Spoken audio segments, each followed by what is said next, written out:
पर महारानी से जो राजा ने प्रयाग में कहा वो नियम की बात कही कि तुम यहीं से देख लो, बस यही काफी है।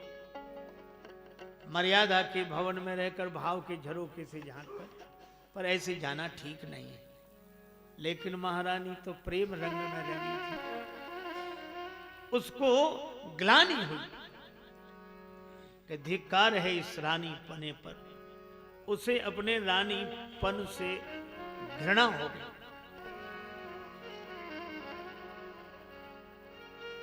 रानीपन से घृणा हुई,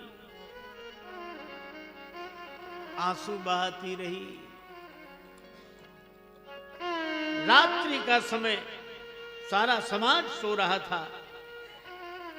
महारानी उठी, सामने ही त्रिवेणी का संगम, संगम के जल में कंठ तक प्रवेश किया, खड़ी हो गई, हाथ जोड़कर कहा, हे प्रयागराज, आत्महत्या के समान कोई पाप नहीं, पर वह मैं करने जा रही हूं।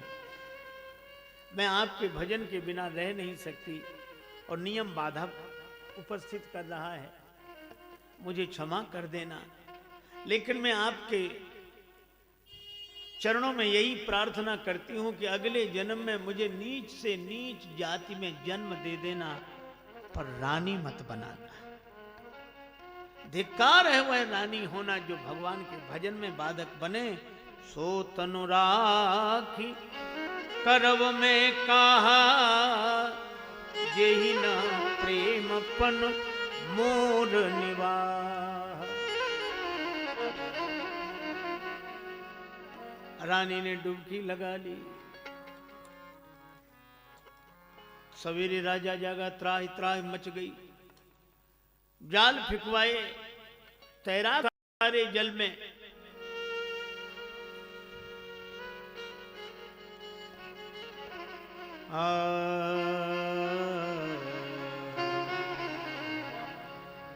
रानी का शरीर मिल गया, पर रानी तो जा चुकी थी।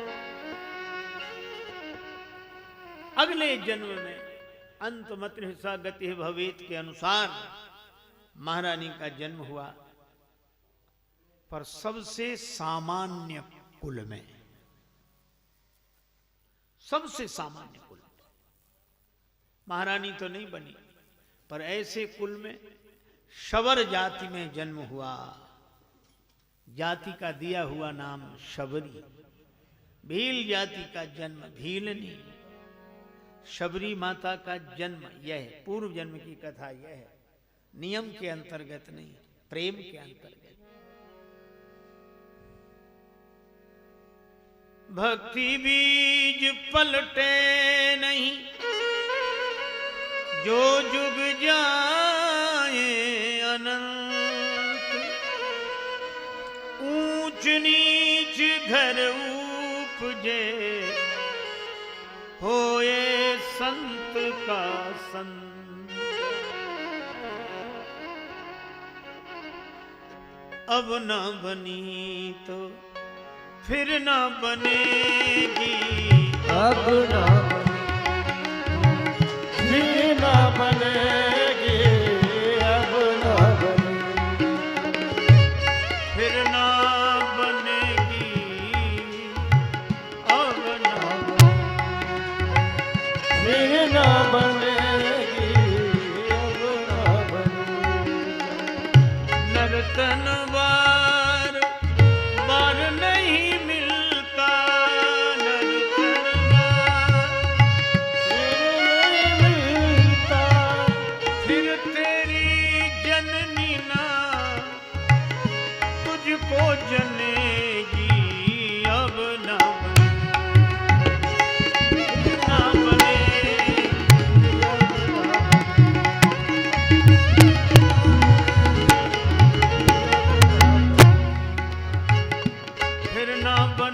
बनेगी अब ना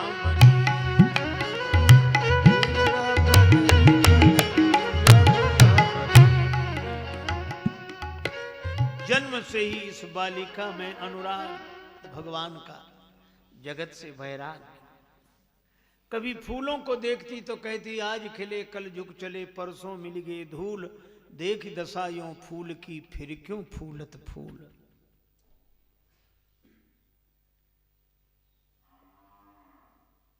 कभी कहती वृक्षों और पत्तों में बातचीत हो रही है।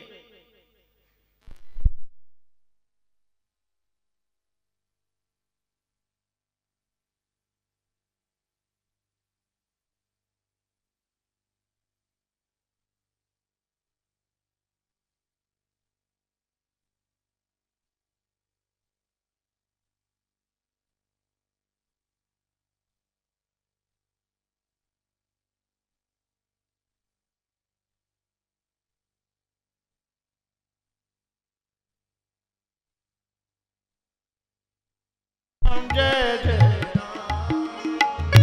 श्री राम जय राम जय जय राम। श्री राम जय राम जय जय राम। श्री राम जय राम जय जय राम। श्री राम जय राम जय जय राम। श्री राम जय राम श्री राम जय राम जय जय राम। जय जय राम जय जय राम जय जय राम।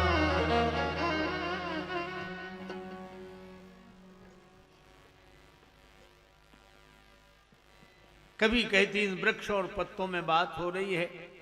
पत्ता बोला वृक्ष से सुनो वृक्ष बन राय, अब के बिछुड़े कब मिले दूर गिरेंगे जाए। तरुवर बोला पात से सुनो पात मम बात, या घर की यह रीति है एक आवत एक जात। मां को बड़ी चिंता हुई कि ये तो वैराग्य की बातें करती है, साधुओं की तरह बातें करती है। पिता से शिकायत की। संसार वालों के पास एक ही उपाय, केवल एक उपाय, क्या? विवाह कर दो, बस अपने आप भूल जाएगी सब। विवाह सबसे बड़ा शस्त्र है संसार वालों का। पिता ने वर का चयन कर लिया। अपनी लोक और पारिवारिक परंपरा के अनुरूप एक कमरे में पशु पक्षियों को बंद कर दिया। तैयारियां पूरी होने लगी।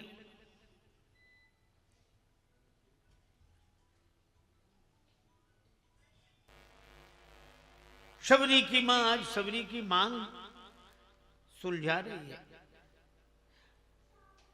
आज तक तो नहीं सुलझाई, उलझी हुई जटाएं सुलझाने में कठिनाई। शबरी ने कहा कि मां आज क्या हो रहा है, क्यों ऐसे कर रही हो? बेटी आज तेरा विवाह है। विवाह इसीलिए तो इन पशु पक्षियों को कमरे में बंद किया है।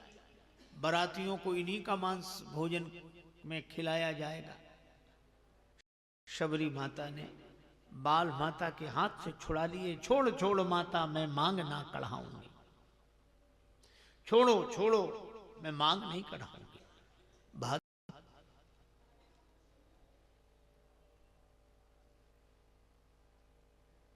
और जाते जाते उस बंद कमरे का दरवाजा खोल दिया। पशु भाग गए, पक्षी उड़ गए। और भागते भागते पशु पक्षियों उड़ते हुए पक्षियों के हृदय से एक ही आवाज निकली, शबरी तुमने हमें मुक्त किया है, भगवान तुम्हें मुक्त करेंगे।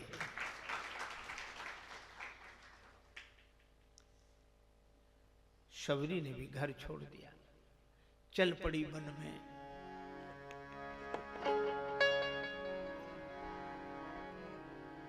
राम जी के मिलन के लिए मिल जाओ राम तरस रही अखियाँ, मिल जाओ राम तरस रही अखियाँ।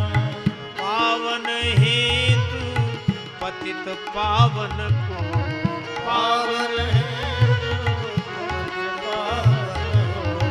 सावन जैसी बरस रही अखियाँ। अखियां सावन जैसी बरस रही अखियां, मिल जाओ राम तरस रही अखियां मिल जाओ राम बरस रही अखियां,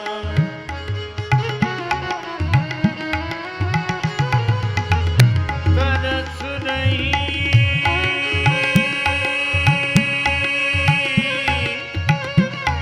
अखियां तरस रही अखियां तरस रही अखियां मिल जाओ मिल जाओ राम बरस रही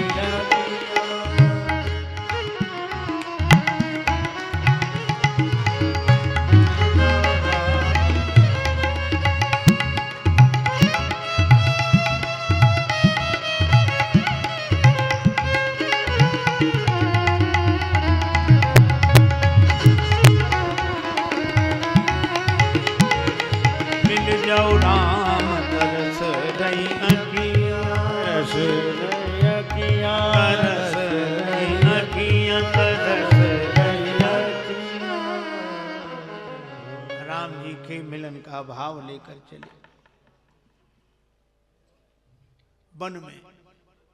और वन में रहते हैं महात्मा, महात्माओं के बिना भगवान नहीं मिलते, संतों के बिना भगवान नहीं मिलते।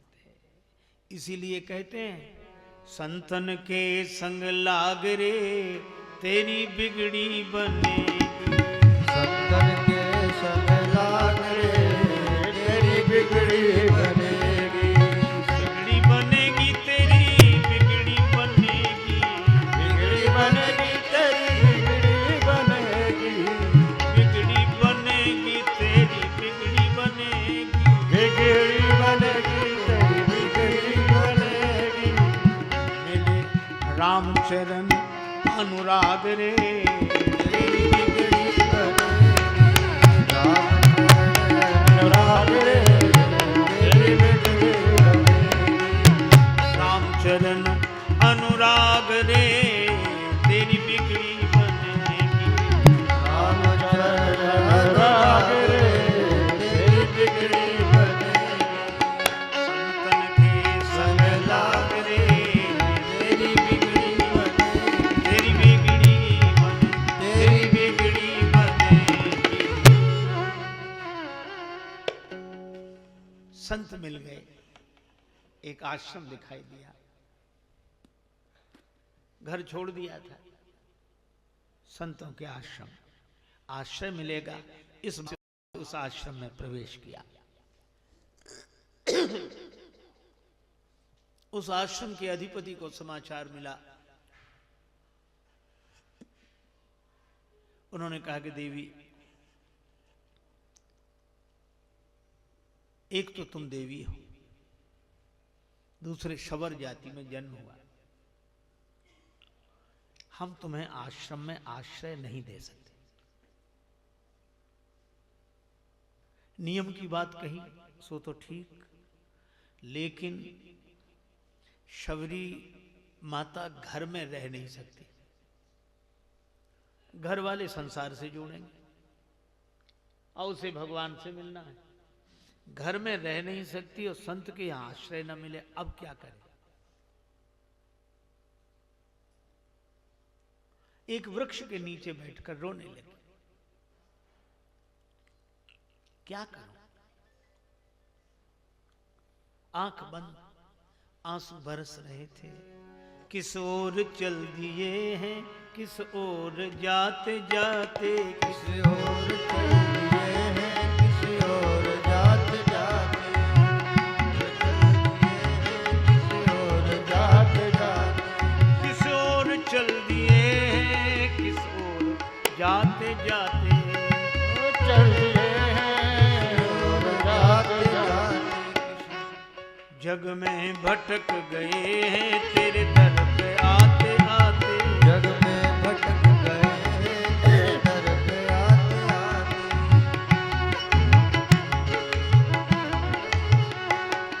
तुम ही विवेक दो प्रभु संभव समझ में आए,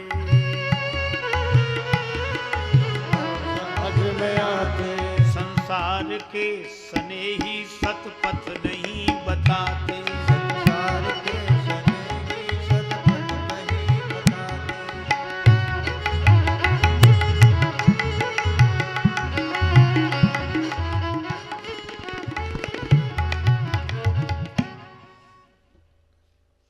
भगवान से प्रार्थना करे क्या करूं। भगवान की प्रेरणा हुई हृदय में, बेटी सेवा करो। शबरी माता आंखों में आंसू भर कर सोचती, आश्रम में प्रवेश मिलता नहीं, रहने दिया नहीं जाता, मुझे अधिकार नहीं कि मैं आश्रम में जाके रहूं, और घर में मैं रह नहीं सकती। भगवान कहते हैं सेवा करो। सेवा कैसे करो? फिर हृदय में प्रेरणा हुई, सेवा दिखाई पड़े सेवक नहीं। राम राम राम राम कह के वृक्ष के नीचे पड़ी रही, वृक्ष के ही फल फूल खा लिए, दिन को सोती रही। रात्रि में जब आश्रम में सब सो गए, तब धीरे से प्रवेश किया। सब सो रहे थे, शबरी माता झाड़ू लगा रही थी, आश्रम को साफ सुथरा कर दिया। समिधा की आवश्यकता प्रातः काल पड़ेगी, रात्रि में ही लकड़ी लाकर रख दी। फल फूल उतार कर रख दिए, और आश्रम के लोग जागे इसके पहले ही भाग गए। फिर वृक्ष के नीचे राम राम कहकर पड़ी रही। सवेरे ब्रह्मचारी जागे, अरे आश्रम साफ सुथरा, ये समिधा रखी हुई, ये फूल सब उतारे रखे हुए, कौन है? कई दिन खोजा, आश्रम के अधिपति ने भी कहा पता लगाओ, पर सेवा दिखाई पड़ती थी, पर शबरी माता नहीं दिखाई पड़ती थी। कितनी अद्भुत बात! तब सेवा दिखाई देती थी, सेवक नहीं दिखाई देते थे। अब सेवक दिखाई देते हैं, सेवा नहीं दिखाई देती। हम तो आपके सेवक, सेवक हैं तो सेवा करो। नहीं नहीं, सेवक की सेवा करो। अब सेवक दिखते हैं, सेवा नहीं। और शबरी माता का चरित्र सिखाता है, सेवक नहीं दिखाई देता, सेवा दिखाई देती। वो उन आश्रम के महर्षि ने कहा, कौन है जो खुद नहीं दिखता, जिसकी सेवा दिखती है? कौन है? कौन है? ब्रह्मचारियों से कहा पता लगाओ। और ब्रह्मचारी रात रात भर जागे, पता न लगे।